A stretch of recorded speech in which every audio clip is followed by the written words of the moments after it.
Hi folks, this is Vince with Dad's Gaming Addiction, and welcome to episode 42 of the DGA podcast. I am your host, Vince, and with me in the studio is... Ida Lee. Ida Lee. So it's been quite a while. In January, I was diagnosed with something called hyperacusis, and that, along with tinnitus, will cause ringing in my ears, makes them super sensitive. So I haven't been streaming, I haven't been podcasting. I've been trying to do videos as I can, but it's very difficult. So there's been a gap in the podcasts, and this is an attempt to sort of catch up and at least honor my Patreon subscribers for their continued support. So this is going to be a very quick podcast.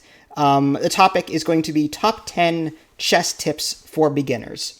No sound effects. My sound pad is broken at the moment. No Spanish sentence of the week. It's going to be a quick one to honor the Patreon folks and talk about chess a little bit.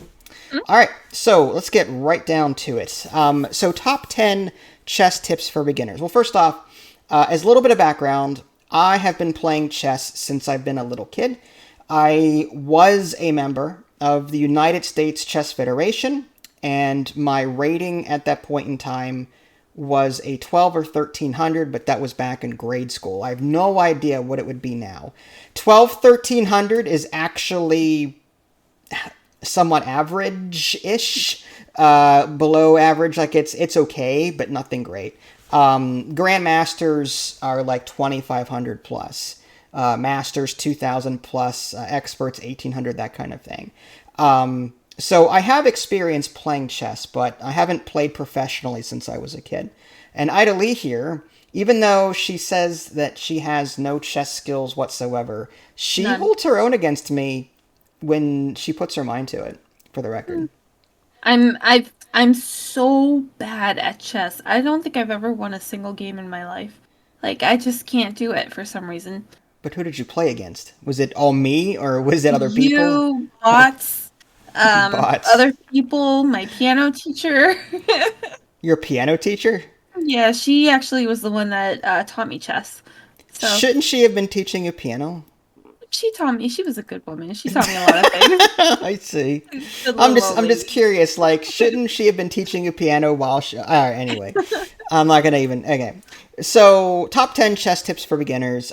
Keep in mind, I am not a chess expert, but I've been playing chess for quite a while. So these are the things that I think would improve someone's game greatly if they took them to heart. Number 10, and I'm going to be using my phone because I didn't want to have to retype this onto my Excel spreadsheet. First of all, guard the center of the board. Focus on maneuvering your pieces in such a way to where they guard the center of the board. That way, they cover more territory. As an example, I'm going to go ahead and show you an illustration here. So what you're looking at now is, in this opening, you can see that white and black, this is like early opening, knights have been developed to some degree, bishop, there's a white bishop out in the middle of the board there, but you'll note the positions of the white pieces versus the black pieces. The black pieces are kind of scattered on the right and left side of the board here, like on the edges. And let's take a look at what kind of moves they have available to them. This knight on the very left here can only move here and here and here. That's a total of 3 spaces. He can move back if he wants to. But as you can see, like, that's very limited. Whereas a knight down here that has been developed toward the center, white's knight on the king's side, can go here, here, here, here, here, and if you were to move his knight up into the middle of the board, look how much maneuverability he has compared to the black knights that are on the outside of the board. So long story short, tip number 1 is try and get your pieces to develop toward the center of the board where they can cover more territory.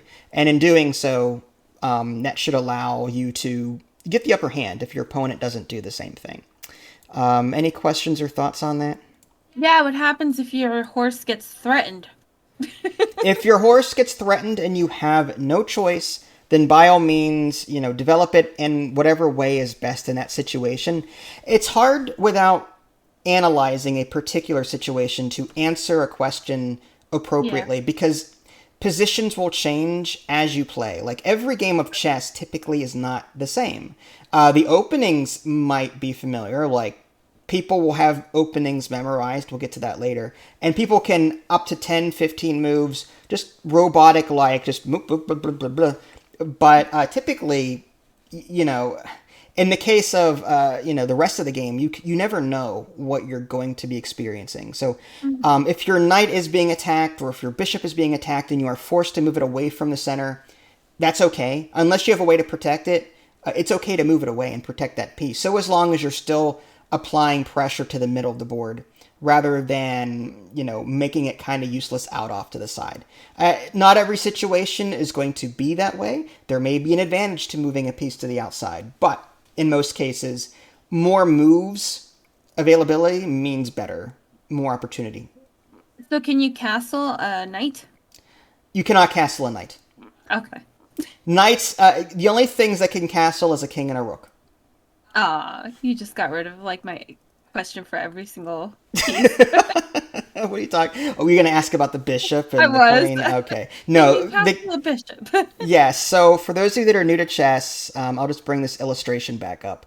I'm going to move the queen. Oop, not what I wanted. I moved OBS instead of the actual website here. There we go. So let's just get the queen and bishop out of here, whatever. Castling is the action of moving your king 2 spaces to the left or 2 spaces to the right, and then moving your king to your rook to the other side. So if he castles king side, he moves the king over 2 times, brings the rook over here. If he wants to castle queen side, he moves 2 spaces to the left and brings the rook over here. That is the act of castling.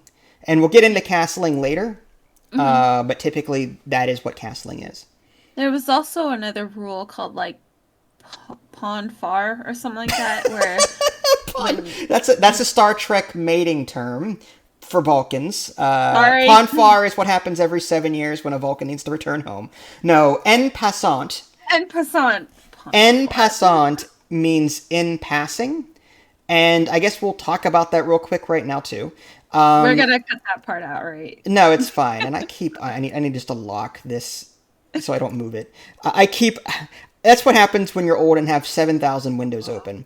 Let's do something like this. So let's say white's pawn is up here, whatever, this knight.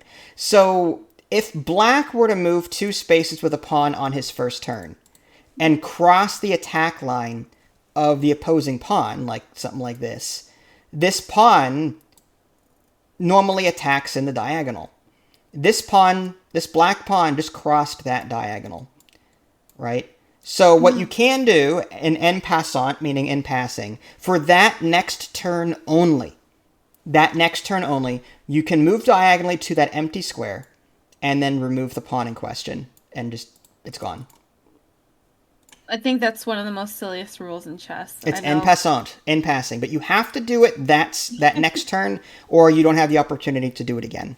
Mm-hmm. Okay, but that is en passant, yeah. Not pawn far. Sorry. Not pawn far, not to be confused with the 7-year mating rituals of Vulcans. Okay. Yes. If I had Star Trek sound effects, I would be totally playing them right now. Oh, no. All right. Dun, dun, dun, dun, dun. Anyway, so... Do not hug me. Do not hug me. Yeah, there we go. That's even better. Okay, so tip number 2. Mm-hmm. Be wary of captures that isolate pawns or creates doubled pawns. Do encourage pawn chains. Isolated pawns have to be protected by minor pieces. I did another illustration here to sort of explain what that all means. So let's take a look at this particular board here. This is like toward endgame. As you can see, white and black have a very different pawn structure. White has pawns along diagonals protecting each other. This pawn protects this pawn, this pawn protects this pawn, this one protects this one protects this. They are protecting each other. That is wonderful. That is a pawn chain. Pawn chains are good. The less pawns need to be protected by other minor pieces, the better. Then you have situations on black's end. This pawn over here, by its lonesome, no other pawn to protect it. And so what happens when it comes under attack? You have to utilize some other piece to protect it, right? Same thing with these 2 pawns here on the black side. They are doubled. They are not protecting each other. They're just sort of, I mean, look at them. I mean, like, how they're not protecting each other at all. So that is bad. That opens the door for a lot of potential captures there. Again, minor pieces would have to come to their rescue should they come under fire. Also, be on the lookout for ways to create doubled pawns on your opponent's side. Let's say it's white's turn right now. What you could do is bishop takes bishop. And black can respond in one of 2 ways here. They could play knight takes, or they could play pawn takes. Now, by playing knight takes, they maintain a side-by-side pawn structure and then maybe double up later, which is good. But if you do pawn takes bishop, now you've got another doubled pawn set over here where they can no longer protect each other. And now you need to utilize your king or your knight in order to protect these pieces. Whereas this knight can pretty much do whatever the heck it wants, because these pawns here on the white side, very protected. The only ones that are not protected are the ones in the very back, because they're like all the way in the back. But other than that, like, white really has nothing to worry about, whereas black is in a position where he's got to protect a lot of stuff, because they can't protect each other. So that's the whole pawn chain, isolated pawn tip. If you can, try to not do even exchanges to where you end up doubling a pawn, or create a situation where you now need to protect pawns with minor pieces. Yeah, that's one of the things that actually stuck with me that you taught me a long time ago. So, pawn chains, OP. Pawn chains are good. Sometimes, if you're lucky, I mean, if you have a bishop pawn combinations are also very strong. I'll just grab a bishop from here and do something like this. If you manage to get like a bishop here and a pawn here, whatever, like these 2 pieces are protecting each other. Very difficult to get out. Like, it's a very difficult situation for black to deal with, because these 2 pieces are protecting each other. The bishop is fairly agile, that kind of thing. But a bishop pawn combination like this is also pretty strong. So, yeah. So that was tip number 2. Any questions on that before I move on? No, not really. Okay. You're yawning already. This is great. No. I wasn't yawning. I was just confused. I'm confused because what makes the bishop stop the... What makes this strong? Well, no, like, okay, so the bishop can take that second pawn, right? If it wanted to. Right. Let's just... All right, let's... But then the knight would take it. Yeah. So what I mean by this is, if black were to try to... Let's say this was the situation, I don't know. Again, it could be any situation. But, like, these 2 pieces are protecting each other. So, trying to dislodge this would take a considerable effort in the endgame, because they are protecting each other. True. Whereas if it were... Let's get this bishop out of here. If it were like a knight and a pawn, the moment you move this pawn up, this knight is no longer protected. So, like, let's say this king were here, like that. White is going to try to push this pawn to the end and promote it to a queen. But it can't do that, because as soon as it does that, this king will take this knight. Whereas if you've got some kind of bishop-pawn combination going, these 2 will protect each other. If the king tries to come to the back here and take this pawn, now the bishop's got it, no problem. If the king tries to take the bishop, can't do it because the pawn's got it. So the bishop and pawn can protect each other, like in a pawn chain. In pawn chains, the king could possibly maneuver down and start taking out stuff in the back row. Whereas with a bishop, that can't happen. I see. Does that make any sense? Yeah, it does. So, I mean, this is probably a bad example, but there are advantages to a very good bishop-pawn combination, something like this. You know what I mean? That's cool. Yeah. So, all right. Well, number 3, develop as many pieces as possible early on. So, I like to use the example of football. I don't watch football. I don't care for football. But when a football team goes out onto the field, they typically bring all of their players with them. Could you imagine what would happen if, I don't know how many players go up to the skirmish line, whatever, 16, let's just say 16. Could you imagine what would happen if 16 players on the one side go to the field ready to go, and the other team only brings out 2 of their people? Who's going to get slaughtered? Okay? That's the analogy I like to make with, this particular concept. You want to bring out as many minor pieces as possible early on, different pieces, so that they all start working together in tandem. Having 1 or 2 pieces out there doing things isn't going to do a whole lot against another team that has everything out against you already. You'll be losing at that point. To illustrate, I have something like this, I think. Let me go back to my... and also don't bring the queen out too early. That's another tip that I have here as tip number 3. So in this particular example, white played pawn to king 4 and black played pawn to queen 4. White can play pawn takes queen, pawn takes pawn. The only alternative here is, unless, let's say that, he could do something like this, but let's just say that black, for whatever reason, does queen takes pawn. Oh, look, I got a queen out and you don't have anything. Ha ha ha ha ha ha ha. Now, what happens when white starts developing his pieces to the point where, oh, now I'm being attacked? I could move it back, but now he's got, if let's say he does that, now white brings another piece out. Now white has 2 pieces out that are attacking the center and black has nothing. So he's lost what's called tempo. Whereas, let's say the black queen does something else. Let's say maybe it comes over here, or maybe it comes over here. Let's just say it comes over here for whatever stupid reason it does that. White could do this. Oh, I'm being attacked again. Let's get that queen out of there because it is a valuable piece and I don't want to lose it. Maybe I'll do something like this.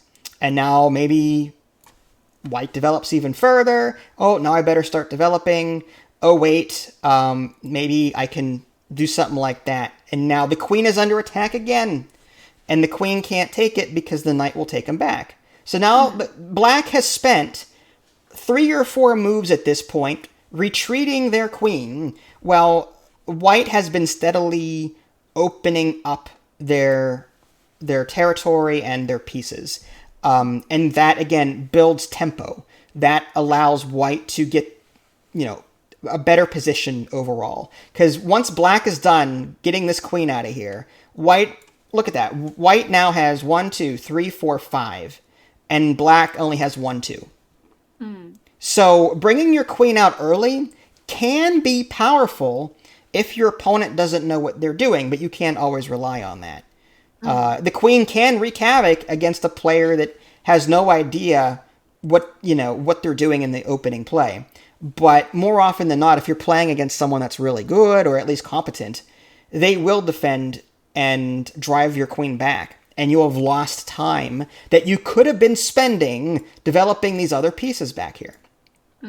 So that's the whole concept of, tempo and developing pieces early. And I when I say pieces, I mean minor pieces. Minor pieces being bishops and knights primarily. Maybe create some pawn chains or, make sure that your pawns are somewhat tied together in the middle, something like that. But yeah, keep your queen out of it if you can. Otherwise, you may run into a situation where you may lose it early or be forced back. Any questions on that? Does that make sense? Yeah, it does. When do you move your rooks? That's actually going to be the next tip. Well, okay. One of the next tips anyway. So we'll get back to that one. Sure. Okay. Tip number 4. Do not concentrate on memorizing openings. This is actually probably... I'm going to get a lot of flack for this, and this is probably a very unpopular tip. A lot of people will go, no, you should memorize your openings. You should know what to play, when to play your opening. Like, you need to memorize these openings so you know what happens every single time. That's fine as an expert. Once you reach expert level, then you can start memorizing openings, and that way you save time from having to analyze a position that has already been analyzed for you because it's in some book somewhere. Okay? Because when you're doing tournament chess, most grandmasters will speed right through the opening because they know them all already. And that saves them time so that they can think later on in the game and have more time to do so. But as a beginner, you're not going to have that luxury. You are going to, let's say you do. Let's say as a beginner, you focus on, let's say you focus on one opening or two openings. And let's say your opponent does play that opening up to a point. And let's say around move 4, they do something that isn't in the book. What do you do? Now you're going to yourself, well, crap. That's not what was supposed to happen. The book says that they should have moved here, here, or here. Now I don't know what to do. Well, you could always just flip the table. You could always flip the table, but more than likely, this person would not be playing chess with you ever again. No. So my point stands, as a beginner, it's more important to hone your critical thinking skills and to get the basics down and to understand the concept of thinking ahead. If I move here, then they can do this. And then when you get really good at it, you can go, well, if I go here, they do this, and I do this, and they do this. And then grandmasters can go, well, I just won the game 50 moves later. You know, the further ahead you can think, the better at this game that you get. But memorizing openings, it's okay. But if you don't know why you're moving the pieces in the way the book is telling you to, then it's useless. The whole strategy becomes useless. Because what happens when you get to middle game, when the position is now, well, the book is taking me this far, now what do I do?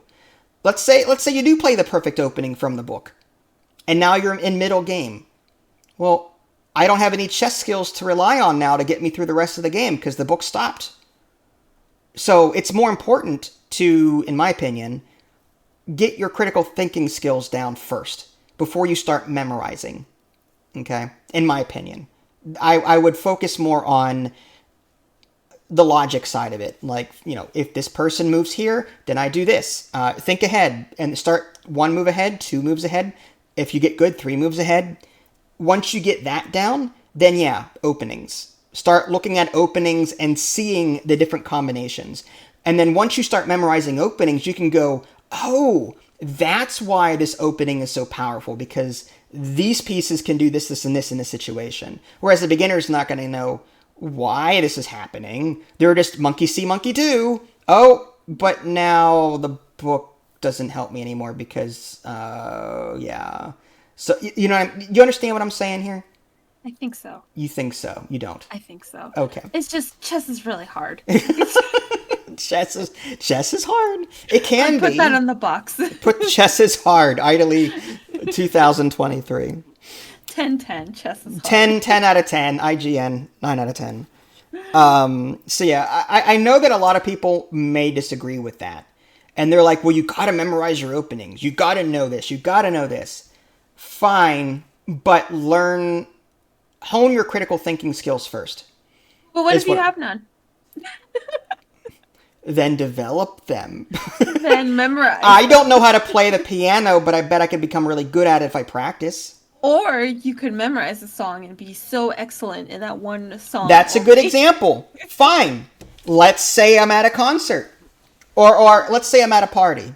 And I've memorized this song perfectly on the piano, and I play it. Everyone's, wow, wow, wow. Now play this. But I don't know how to play the piano. I just know how to push the buttons in the right order. Yeah. You know what I mean? Yeah. That same with chess. Same with chess. You might be good at one opening, but what if your opponent does something completely different to throw you off? Then what do you do? Okay? What are we on? 1, 2, 3, 4. I'm old. Scroll up. Safeguard your king and learn to gauge when and when not to castle, as well as when to start using your king for endgame. So the king is obviously the most important piece on the board, because if it gets checkmated, well, you're screwed. But you're wondering, okay, what's this castling thing everyone keeps talking about? Why should I castle? What are the benefits of castling?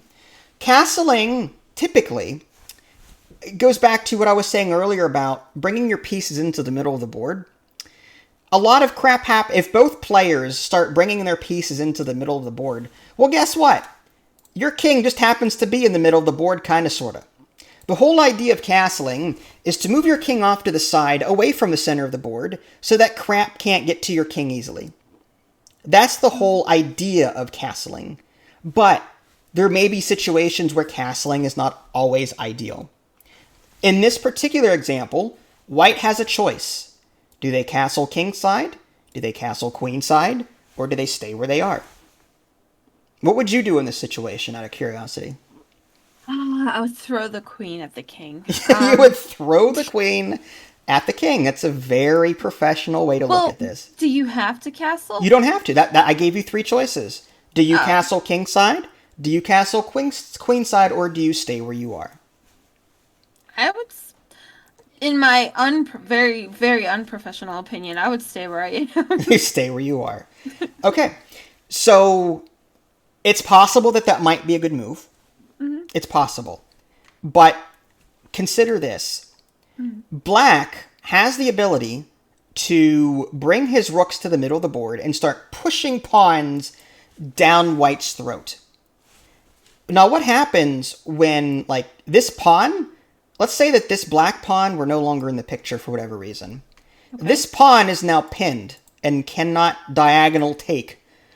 Let's say this knight comes down here to attack. And you're like, well, that's stupid. This pawn can take, right? Oh, it can't because it's pinned. Do you see what I'm saying there? Yeah, so you could take the bishop with the black bishop and put your king in check, right? The black... Yeah, I mean, as an example, yeah, you could totally do that. All right, let's say that happens. Fine. Let's say that happens. Now what? Now, you put... I don't know. See, my point is, this knight is now super powerful. It's in the middle of the board. It threatens a fork attacking both the queen and the king, right? You could put the white knight in check, right? Oh, no, you can't. Well, my point stands. Sorry. Yeah, no. My point is, this pawn, the king staying here in the middle, can be a liability. Yes. Okay? Because other pieces may have to come to its rescue. Other pieces may be pinned and can't move. Mm-hmm. So, going back to the situation where, I don't remember how I had it. But no, it's fine. Let's say it was something like this. Let's say you castled kingside. Oh, okay. I moved my king away from the center. That's great. I don't have to worry about it anymore. Right? Doesn't your king get super in danger because it's in the corner? Well, it depends. If there were pawns here, let's say that there were pawns that might be safe. Maybe, sort of, kind of. But consider this current position. It is now, that area is open. Mm-hmm. Both of white's pieces are, on the left side of the board, and may not be able to get over to the right side of the board quickly enough to save the king should it fall in danger. So not only is the king somewhat exposed over here, white can just as easily start bringing the rook over and pushing these pawns and opening up these files to apply pressure to this right side of the board. So, yeah, castling, it'll get me away from the center, great. But it may not always be the right move because of stuff like this. You might have a situation where one side is weak, and by moving your king over to it, well, there's almost the game. Look how many pieces can get in there and start wreaking havoc on the right side of the board. The queen could then follow, whatever. It could be a nightmare. I'm just saying. A lot of things could happen over here. So castling on the king side, not the best thing. What I would do in this situation, however I had it, let's say castling queen side, there's still potential here for, rooks to maybe come over this way and push pawns. But for the most part, there's a knight over here that could come to the rescue if need be, a queen, a rook. It is kind of trapped in here. This king, that might be a problem. But out of all three scenarios, I would say the queenside castle is going to be the safest at this point in time. But it's going to take black a lot of turns to move these rooks over here. And by that time, hopefully, maybe white can muster some kind of defense against that. You know what I mean? Mm-hmm. So, castling and protecting the king. That's something that you just have to look at the position and go, how exposed is my king if I castle? What can I do? And that falls back to critical thinking. What happens if I do this? What happens if I do that? I'm going to quickly erase this and get into, like, this is endgame. And you're probably wondering, well, okay, what do you mean by when do I know when to use my king? When can I start bringing my king out to do things? Mm-hmm. Well, checkmating in this position, let's say the king were let's say they were safeguarding their king still. Well, this king can just wall up on these pawns down here. So at some point, you have to look at the board and go, how in danger will my king be if I start bringing it out to help? Toward the end game, when there are a few pieces left, that's when you want to start bringing your king out, because it's one of the few pieces remaining. And at that point, you need to use every single piece possible to get a leg up on your opponent and protect your pawns, especially. Because your goal at this point is to try and maybe promote a pawn, turn it into a queen, and then win the game that way. But in order to do that, you need to safeguard it. You know, this king's going to want to try and come over here and stop it. So you need to use your king and other pieces that you may have to try and see them that way to victory. Okay, so long story short, safeguard your king, but do bringing it out in the end game so that you can protect your pawns and, you know, get your pieces to coordinate. Mm-hmm. Does that make any sense? Yeah, it does. Okay. What else do I have on here? Oh, we kind of talked on this earlier. Utilize your rooks on open files whenever possible. So rooks start locked in that corner, which is bad. Like, they don't have a whole lot of options there, right? Mm-hmm. So, and I don't think I actually have an illustration for this one. At least I don't think so. Or do I? I think I do. Okay. Utilize rooks. Sorry, I think I actually skipped one. So I'll do this one, then come back to the one I skipped. Okay, so this illustration, because it didn't make any sense. So rooks start in the corner. Note black at the moment. One rook starts in one corner, one rook starts in the other corner. They really haven't moved yet. White, on the other hand, has already castled on the king's side and has linked their rooks together so that they could possibly start pushing their pawns up, so that with the support of these rooks, they can start pushing forward when they normally wouldn't be able to. Mm-hmm. Let's say the king does castle kingside at some point to join these two rooks together, which is powerful. You want the rooks to sort of support each other. But now white may have the opportunity to bring rooks over and start pushing up this way. And if, let's say, a pawn capture happens at some point, now this rook has, look at that access that rook has along that column. It's that B file. It's huge. That could open the door for a lot of different things if he capitalizes on it. So I guess the tip number, I don't know what we're on at this point. I mean, I did skip one. 1, 2, 3, 4, 5. I guess this would be number 6. Just, if you can, connect your rooks toward the middle game and try to utilize them along open files so that they can reach their full potential. Being locked behind a pawn like this, they're protecting it, but what else are they doing? Nothing. Whereas if they're over here, look, they've got a lot more maneuverability. They're protecting more squares. They're covering more things. That's my point here. Rooks. Does that answer your earlier question, or do you still have questions on that? No, it answers it. It looks like the path of Czech-style, honestly. Say what? Yeah, look at the path. The path of Czech-style. It's a game. Path of Exile. Okay. Moving on. Sorry. I don't know. I was trying to make a joke. I don't know what you're... Say nothing! Say I wish I had funny. my Judge Judy soundboard right now. All right. The one I skipped, I'll call this number 7. Sure. Pieces do have a static point value, typically.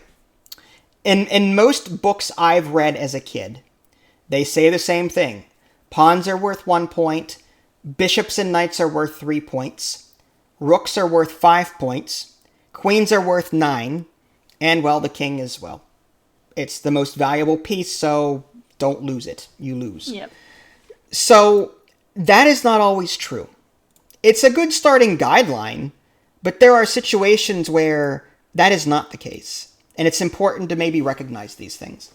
In this particular illustration, let's take a look.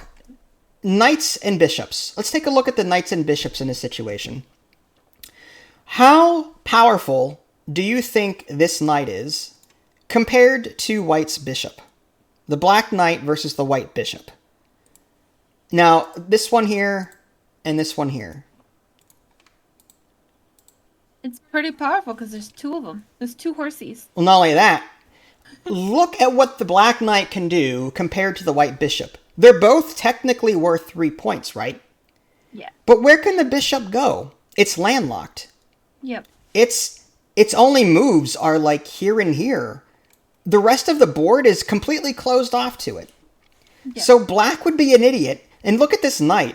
Here, here, here. It has access there. It has look at all of the different spaces. This knight is protecting this one. It is in a powerful position right now. Okay? So if black were to go something like this, well, now he traded a very powerful knight for a bishop that was barely doing anything. But you're saying, well, the bishop was 3 points and the knight was 3 points. But yeah, but fine. But you just traded a knight that could do more than the bishop could. So you technically lost that exchange. That's the point I'm trying to make. Like, yeah, you could go by the book and say, oh yeah, well, pawn 1 to 1, bishop and knight 3 to 3, rook 5 to 5. But there may be situations where pieces are more powerful. One example is pawn promotion. A pawn is worth 1 point. But what happens when it gets to the 7th row? It can promote on the 8th row and become a queen, making it a very powerful thing. So what happens when that happens? Let's say black does move this up and now it becomes a queen. Now, white has a choice. Do I leave the queen or do I take it and then black takes back? Now you're thinking to yourself, well, that was a great capture, and it is. Technically, black only lost a pawn in that exchange compared to a rook. And because this was originally a pawn, not a queen. Mm-hmm. So this pawn is actually more powerful than this rook right now. Wow. Okay, so because in doing so, this rook has to take it, or white or black has a queen on the board at that point. Mm-hmm. So this pawn is actually more powerful than this rook is, and the difference is 4 points by the book, but it's much more than that. So do you understand what I'm saying about, like, there is a textbook point value for these pieces, but positionally you have to take certain things into consideration before you rely on those numbers too heavily. Yeah, that makes a lot of sense, actually. Mm-hmm. I don't know how to put it, like, on the chessboard, but I definitely understand what you're saying. Okay. I guess we're on number 8. Practice king and king piece versus king endgame scenarios. In the endgame, should you get there, there may be situations where you have like one piece and your opponent has nothing. Like a king and a rook versus a king. As white, would you know how to checkmate the king? Absolutely not. Okay. These are things, the whole idea in situations like this is to push the king back, force it back until it can go back no more. Yes. That's how you're going to do it. So, for example, if it was black's move right now, black can either go to the right or to the left, or go back, but they don't want to do that because then white's objective is to keep pushing the rook and stopping it from crossing a line. You're creating lines with this rook and preventing... Right now, this entire line, black's king cannot cross it. You're trying to get it to move back so that you create another line. And it moves back further. It creates another line.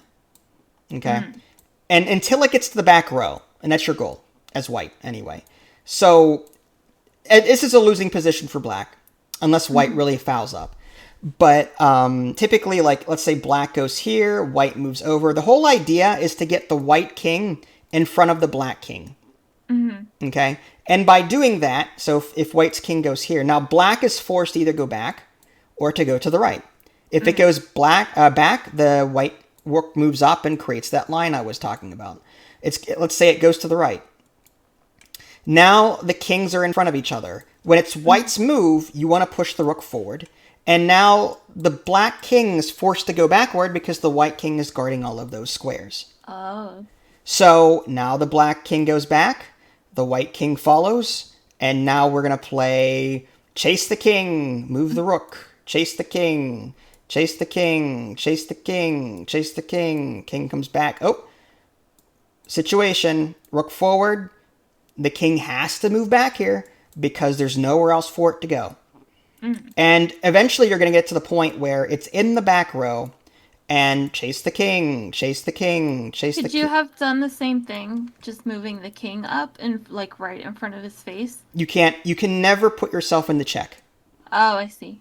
Okay. All you're doing is you're guarding the squares in front of the king. So it has nowhere to go once the rook leaves that. Once the rook moves away from that row, you want the king to guard all the spaces the king could go. Interesting. So once we're in this position, now the white rook moves up, and it can no longer move back, and it can't move forward because the white king is protecting these squares. So that is just an example of just key concepts of learning endgame pieces. The queen is a bit easier. However, it's also easier with the queen to stalemate the enemy king. That's when the black king cannot move, but it is not in check. If black doesn't have any other pieces available to it, I'll do a quick example. Let's get that out of here. Let's do that. Okay. Let's say it's black's move right now. And in this position, black's king cannot move, correct? Mm-hmm. However, black still has a piece he could move. So he has to move it. That is not stalemate. Black has a piece. Now, let's say that white does something else. Something like that. Real stupid. Now, black has nowhere to go. Black can no longer move this pawn forward because it's blocked. He can't move his king, but it's not in check. So it's a tie. It's a draw. Stalemate. Oh, I see. Interesting. So with a queen, it's easier to do that because the queen attacks more squares. Whereas the rook has less of an attack range, I guess. Okay. But, yeah, just long story short, I believe I'm on tip number 8. Just practice, single piece endgame scenarios. Learn how to checkmate with a king and a rook, a king and a queen. Maybe a king and a pawn. Try and figure out how to get the king around and protect the pawn and march it forward, that kind of thing. That's what I would recommend on that front. Cool. Okay, tip number 9, don't hang pieces and learn to think ahead. This goes back to the whole critical thinking thing. I kind of touched on this earlier, so I'll just blow right through it. As I said earlier, what separates a grandmaster from a beginner is their ability to make fewer mistakes. And they make fewer mistakes because they have the ability to think 30 moves into the future sometimes. And they know, well, if I do this, then this, and this, and this. If I do this, then this, this, and this. And if I do this, and this, and this, and I lose if I do this and this. They're able to... That's what critical thinking is. Critical thinking is the ability to strategize and plan ahead and see the consequences of your actions. And grandmasters, I don't know if it's eidetic memory, like photographic memory. You ever see the movie Queen's Gambit, where Elizabeth, Harding or whatever her last name is? Yeah, it's a great show. She looked up at the ceiling, and she saw the chessboard and the pieces, and in her mind, she was moving them around, envisioning different ways the pieces could move to her advantage. Mm-hmm. That is what separates a grandmaster from a beginner.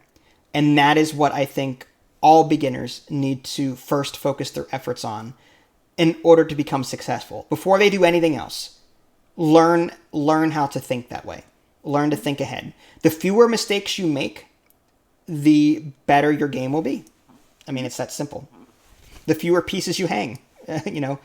That was tip number 9. Tip number 10, I don't have an illustration for either. Practice, practice, practice. Chess.com and lichess.org. And lichess is lichess.org. Both are free. Chess.com does have these plans that you could subscribe to eliminate ads. They've got like a chess computer that can analyze your games, but if you are playing for free, then you only get one analysis per day. There are chess puzzles, and if you're playing for free, then you only get so many puzzles per day. So you can subscribe on chess.com to unlock these things and do them as much as you want. Whereas lichess.org is always free. I don't think there's a donation or anything involved with that, or there's no subscription tiers. I like Lichess because Lichess actually has other game modes that are a lot of fun that you can play against the computer. Chess.com has game modes as well. Like there's like Fog of War chess, where you can't see the enemy pieces at all, and you rely on your own pieces to see other pieces. It's really crazy. Blindfold chess. There's Bug House, which is you play in pairs. One player plays white, your partner plays black, and whenever you take an enemy piece, you give that piece to your partner. And because they're using opposite pieces that you are, it matches. So like if I capture a black bishop, I give my partner the black bishop who is using the black pieces, and he puts it on the board on his turn if he wants to, in lieu of moving. And just it's chaotic and it's fun. It's my favorite chess variant ever. On Lichess, you can actually play against the computer. Although it's called Crazy House, not Bug House. Crazy House is the 1-to-1, 1 versus 1, whereas Bug House is like 2v2. Oh my goodness, is there a Roadhouse? Yes, Patrick Swayze just beats up everyone that plays him. That's all. That's yeah. Cool. Yeah. Anyway, I just thought of a game mode actually. What if like all the pieces were scattered in the middle, right? And you have to move the pieces in their original starting positions, and whoever does it first with the most pieces wins, I guess. Maybe there is a game mode capturing. Where you're forcing your opponent to capture your pieces. Mm-hmm. It's like you're forcing you want to lose. You're trying to lose by forcing captures. That is a thing. Yeah, there's also a game mode where there's like one side has like I don't know 32 pawns, and the other side has 8 or 9 queens or something like that, and somehow you're supposed to. Yeah, it's crazy. Like some of these game modes on these two websites are crazy. But I guess my point stands.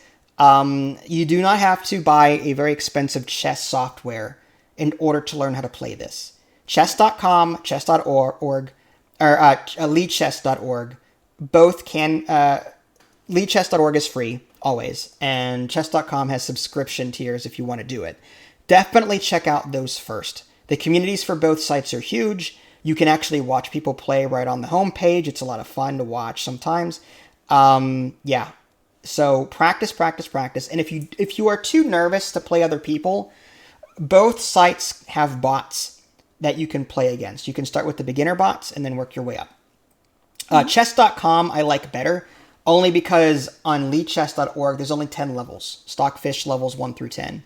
Whereas in chess.com there are different personalities that you can play against.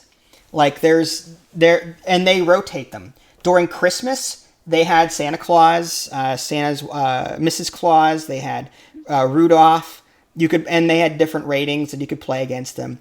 There was even a cats one, like lol cats, and the one cat with the eyeballs looking up, and Mittens was another one. Although, as a joke, they made Mittens like rating 4,000.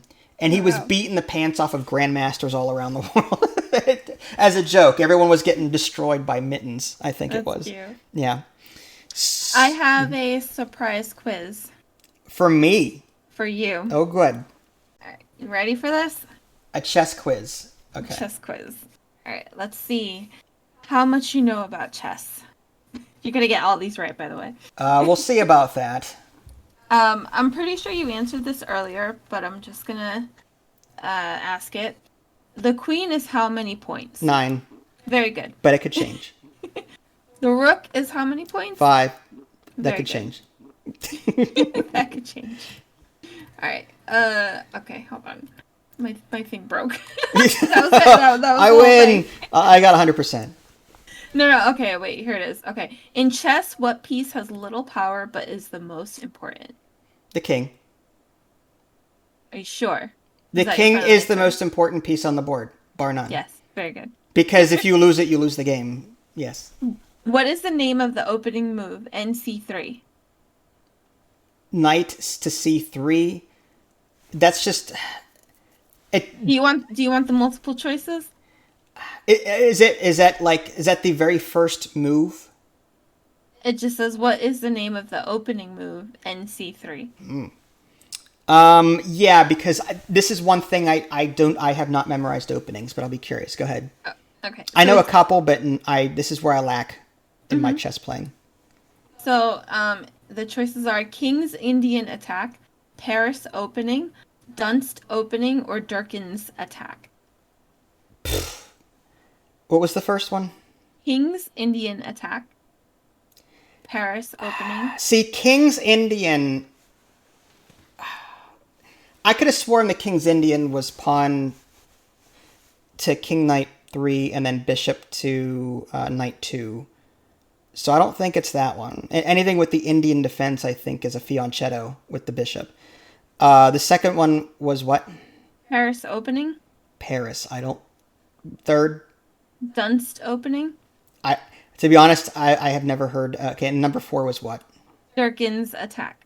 I don't know. I don't know this one. Okay. If I had to guess, I'm going to guess C because C is always right.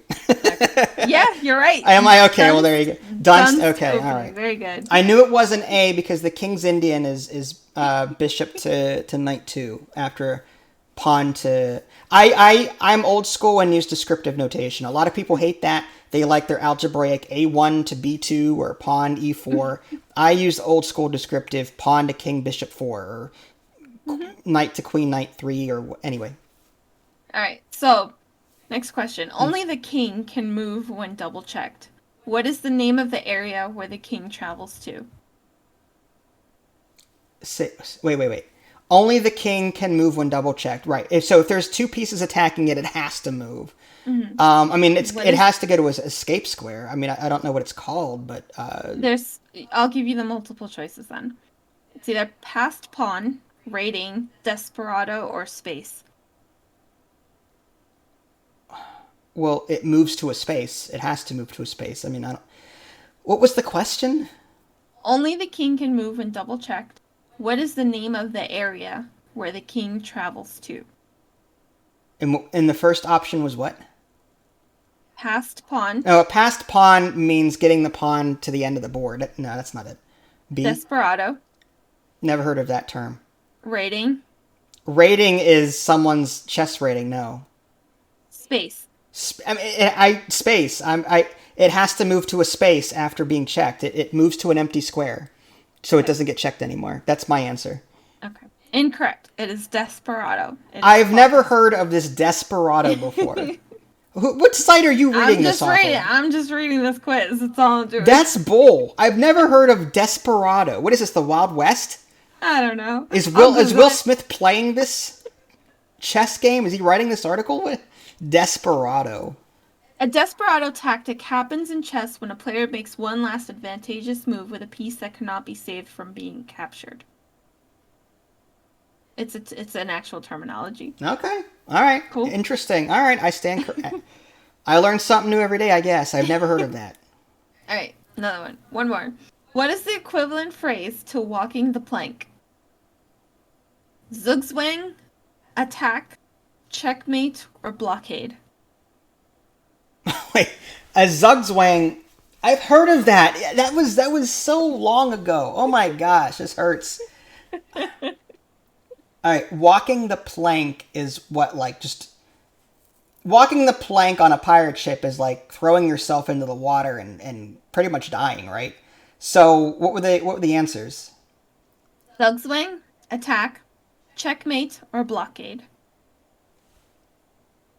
Well, checkmate is, I mean, that's, you're killing a checkmate. It depends on what's happening there. I mean, if you're being checkmated, you're walking the plank and you're dead. But does this checkmate mean that you're checkmating the enemy king? But you're walking the... I don't understand. It could mean checkmate. What was D? It's an equivalent phrase. The equivalent phrase to walking the plank. What's D? Blockade. No. It's either checkmate or Zugzwang. I want to go with Zugzwang only because it sounds funny. Let's go with Zugzwang. All right. Perfect. Very good. It says right here, Zugzwang is a German word that translates to compulsion to move. The etymology of the word includes Zug, which means move, and Zwang, which means compulsion. Okay. In chess, the definition of Zugzwang is when a player must make a move that will worsen their position. So walk the plank, yeah. Okay. Makes sense.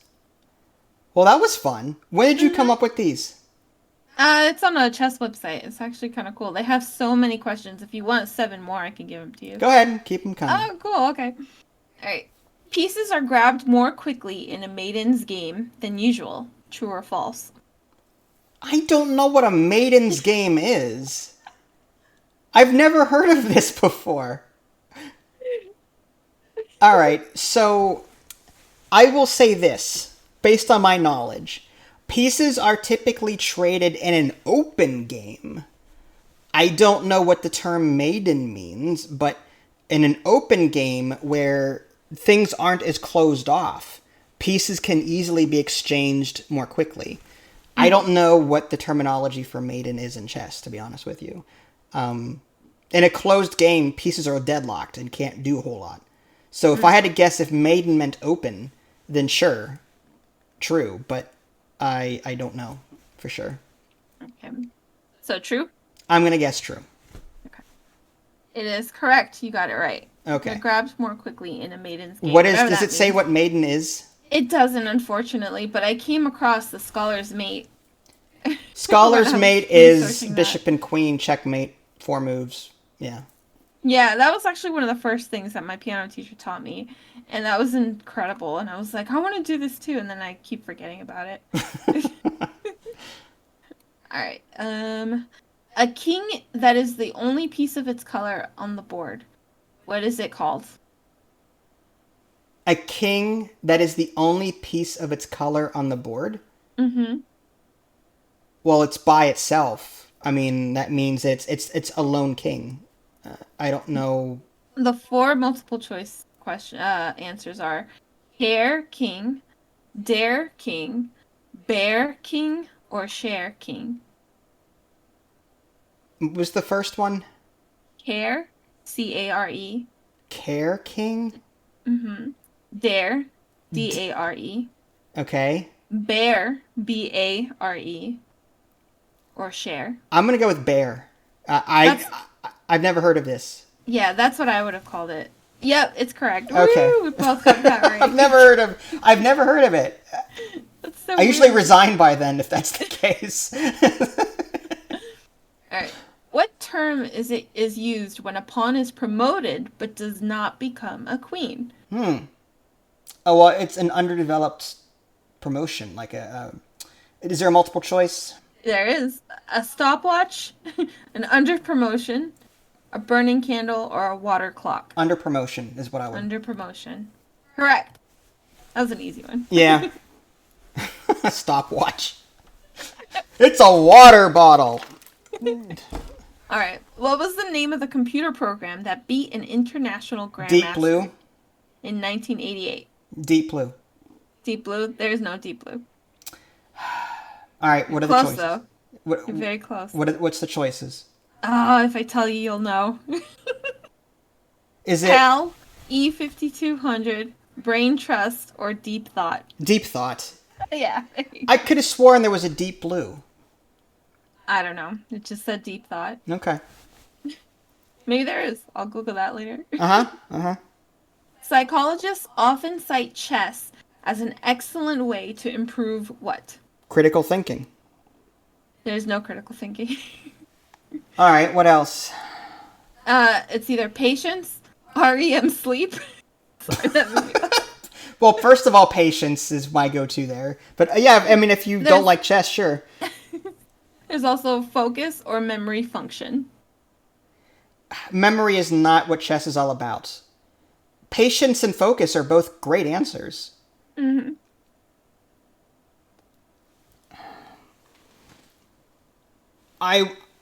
But here's the thing. I would not agree with patience in all situations only because you are timed in certain, and this is actually a bonus thing I had for you to talk about. I'm going to go with focus, only because there are times where you do have to move quickly based on time controls. So focus is more relevant than patience. Here's an interesting thing. Psychologists actually often cite chess as an excellent way to improve memory function. Bull. Mm-hmm. Bull. Yep. All right, it may help with memory, but I don't. All right, here's my take on that. Do you know how many combinations of chess positions that could happen? How many pieces are there? There's 16 pieces on the white side, 16 pieces on the black side, 64 squares. Do the math, I'm not gonna. How many possible positions could there possibly be? Yeah. Memory function, I'm sorry. I mean, a psychologist expert says being a good player requires you to recognize patterns, plan strategies involving long sequences of moves, and remember how your opponent has operated in the past to help you win. There's also hard evidence to back up this anecdotal data. Okay. When explained that way, when I think memory function, I think, can I recite pi to 17 numbers? I don't agree with that. Yeah. But in the context of strategizing and planning, then yes, I agree with that. Yeah. Yeah. Okay. Cool. All right, ready? Yeah. Okay. What system is used to assign numerical ratings to competitive chess players? F-I-D-E.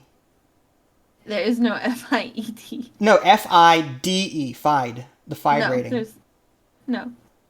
Okay. What are my multiple choice answers? They are RPAD rating system, ELO rating system. ELO. Okay, final answer? Yeah, final answer. Yeah, good job. What is FIDE? FIDE is, I think that's international. I don't know the exact acronym for it. Mm-hmm. I just know that there is you can get a FIDE rating, you can get an ELO. I don't know the differences, to be honest. I haven't had a rating in, how old am I? 40-something? I haven't had a rating in 25 years. Mm-hmm. So I don't know. Yeah, it says FIDE International Chess Federation. Yeah. Okay. So one must be an international rating and the other one's probably local. What's ELO?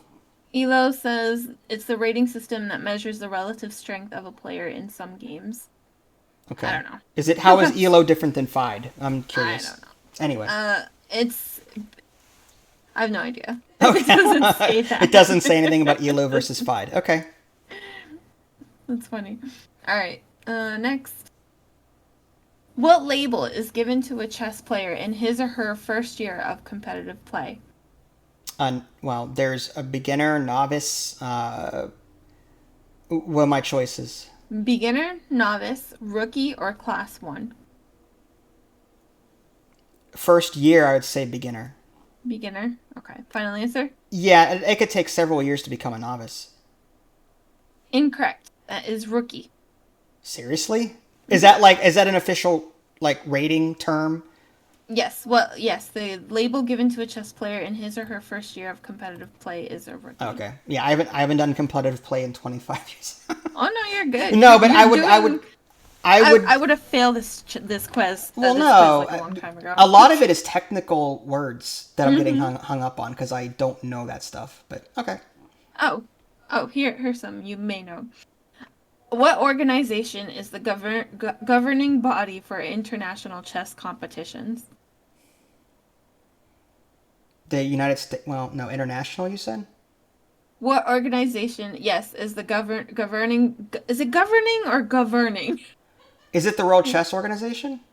The choices are ICWI, ACPI, IFCD, or FIDE. FIDE. Yeah. FIDE. I would go with FIDE. Yep, you got it. Okay. Very good. You got a 75 out of 100. Well, there you go. I got a D, I guess. No, that's a C. That's good. That's a C plus. If you say so. No, I want an A, darn it. Oh, well, there is also an even harder quiz. It's actually really cool. Oh my god. You want to kill me, don't you? All right. Okay. If you want to ask a few, go ahead. Okay, just a couple. Hopefully the folks at home are enjoying this. Sorry, guys. Well, if you can answer them too, then you're a rock star. Yeah, all right. All right. Oh my gosh, I can't read right now. Representatives. There we go. Representative. Representative. I was gonna like enunciate like a checking. Okay. 2 representatives of the hyper-modern school of chess were Paul Morphy and Simon Winnower, Max Yu and Mikhail Tal, Aaron Nimzowitsch and Richard Reddy, Howard Staunton and Johann Zukertort, or Jacques Mises and Adolf Andersen. What was the question? 2 representatives of the hyper-modern school of chess were... There's no way I'm going to win this chess quiz. There's no way. I am going to bow out respectfully because that is... No, I'm sorry. It's tough. And this one has a lot to do with, like, the competitive side of it and how many, like, the people's side of it. See, I play chess for fun. I know who Magnus Carlsen is. I know who Nakamura is. I know... Huh? Is that his name, Hiroshima? No, Nakamura. He was also the world champion, Blitz. I'm thinking of one of the guys. Didn't his name start with an H? Hikaru. Yeah, Hikaru Nakamura. Yeah, I think. Oh, okay. Sorry. Yeah. Okay. I think. Again, my thing is, I play chess to have fun. I don't really follow the chess world as much as I do or should. But cool. All right. Well, I'm glad you took that quiz. That was really cool. Yeah, I feel like I failed. 75% is not good. I think I should have gotten all of those. I mean, I could give you the really easy baby quiz if you want. No, that's okay. I don't want to waste anyone else's time at this point. I know. I do want to talk to you about speed chess, though. That was my bonus topic for my end of it. Oh, sorry. No, you're fine. You're fine. Have you played speed chess with a clock? No. No. And if I have, I failed miserably. Okay. So, in chess, for you beginners that don't know anything about chess, well, there's a chess clock that you could optionally use, and it's very much used in tournaments that way players don't spend all day playing a single game. Mm-hmm. Some games, it's like, for the first 30 moves, you have like an hour, and then after 30 moves, you get an additional 30 minutes added to your clock. The whole idea is if your clock runs out of time, you lose no matter how good you're doing, you still lose. And that's why you might see people smashing on clocks really fast in a library or whatever, because they're trying to not let their time run out. And my question is, speed chess, is it a valuable thing? Or, like, what are the pros and cons of speed chess? Like, why shouldn't it be encouraged in a beginner? Speed chess is amazing. I love speed chess. I wish I was good at it, but I think it's great to exercise your focus, exercise your reasoning, Mm-hmm. So. There's 2 ways to look at this, and I really thought about this. On one hand, speed chess. And by speed chess, I mean, you set your clock to 5 minutes and that's it. Or 2 minutes or 1 minute. And you gotta be quick. Speed chess will get you and train you to fly by the seat of your pants. And it will teach you to think so much faster than you normally would. That's a good thing. Because when you're up against the clock in a chess tournament and you're getting down to the wire, you might actually have a leg up. On the downside, speed chess players typically rely more on instinct because they don't have time to calculate all the different ways the game can go. So they play on instinct. And in a setting where you have the time, you might pick up some bad habits and play too quickly and then miss out on something because your brain is like, no, instinct, this is right, you got to do it. But if you've got a half an hour to think about it, but you're playing real quick, you may miss out on something very important. So, like, as a beginner, I don't encourage speed chess right away. I do encourage speed chess once they've picked up critical thinking and the like. And I'll give this example. Again, about 25, 30 years ago, I was in a chess tournament for kids. And there was this kid. I don't know what nationality he was. His name was Vinod. Okay. He was foreign. I don't know. I guess India anyway. He's good. All the kids there, wow, it's Vinod. He's so good. He's so good. He's so good. I ended up having to play him my second to last game. And I was a little nervous because in the first 30 moves of the game, he was winning. And I was losing. And I'm like, I'm not going to win this. So I drew the game out by wasting time. I started playing very quickly. Because his time was starting to run out. He was good, but he was spending too much time thinking about his moves. He was outthinking me, but spending a lot of time doing it. I see. When we got to the middle/end game, we both had a minute left on our clocks. And when that happened, I crushed him. Because I was better at speed chess than he was. And I ended up winning the game.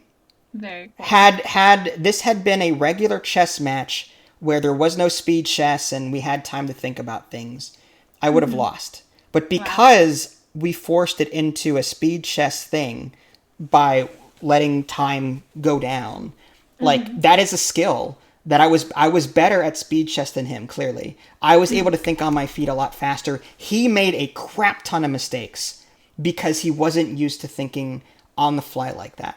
So I do think that speed chess has a place in professional thinking and professional training of chess. But I don't think it should be encouraged in the very beginner stages. Players should first learn how to reason out all the different moves and combinations, and then when they're ready to, then go into speed chess and learn to think on the fly, and then if they can, balance the two so that they get the best of both worlds. I think that is my opinion on speed chess. Okay. But That's anyway, reasonable. Yeah, we'll have to try it sometime. It'll be fun. I don't mind. I mean, you'll destroy me, but it'll be fun. No. The nice thing about speed chess is that you can give handicaps. I could take a minute, you could have 5. So, like, I'm forced to think more quickly than you. Interesting. In fact, I watch chess online, and a lot of grandmasters playing against normal people, they'll give themselves a minute and the other person 5, and they still crush the people because, like, they're able to think on the other player's time. It's ridiculous. Anyway, so that was top 10 beginner tips for chess players, at least the ones I think are the most important. I'm sure other people may have differences of opinion, but I kind of stand by those. Real quick before we end the podcast, I want to quickly thank my Patreon and Twitch subscribers. I have not been twitching as much lately because of my ear issue. So I think I've only got 2 subscribers right now because I've been offline for a couple of, was it a month? So just a special shout out to White Knight, Bessa, Lily, and Nick. Those 4 have been consistent with their subscriptions. I think White Knight and Bessa would be on 59 or 60 by now if I had still streamed, but I just haven't been able to, medical reasons. Patreon folks, up to this point, it's been a couple of months because we skipped some podcast months, but Ratsy's pledged $135 for the month of March, and he has a lifetime of 6,740. Brian has pledged $50 for March, and a lifetime of 1,700. Greg Howe pledged $10 for a lifetime of $682. Mind a Lot pledged $5 for a lifetime of $210. Rip Alpha, Alyssa Barrett, and Aaron Jones have pledged $1 each for a lifetime of $71.30 and $4 respectively. So thank you all for your continued support, especially now with my health being the way it is. So any help that you guys can give so that I can continue doing this. If you guys want to see more podcasts, please donate, subscribe. Patreon is there to help support me. Otherwise, I'm just going to do this as a hobby and nothing else. But if I get the monetary support for this, I'll be happy to continue doing more of it as best as I can medically. So I guess that's it. Did you have anything else to say, hun, before we? Nope. That was it, really. All right. I can't wait to play my next game of chess with you and That's apply sarcasm. all the tips. I can't wait. I can't wait to play with you. I can't wait to lose against. I mean, play against you. So that you can get some REM sleep, apparently. Yes. So we can do the stopwatch. The stopwatch, yes. Yeah. All right. Well, this is Vincent Idley. Thanks for watching, and we'll catch you all next time. Take care. Bye, guys.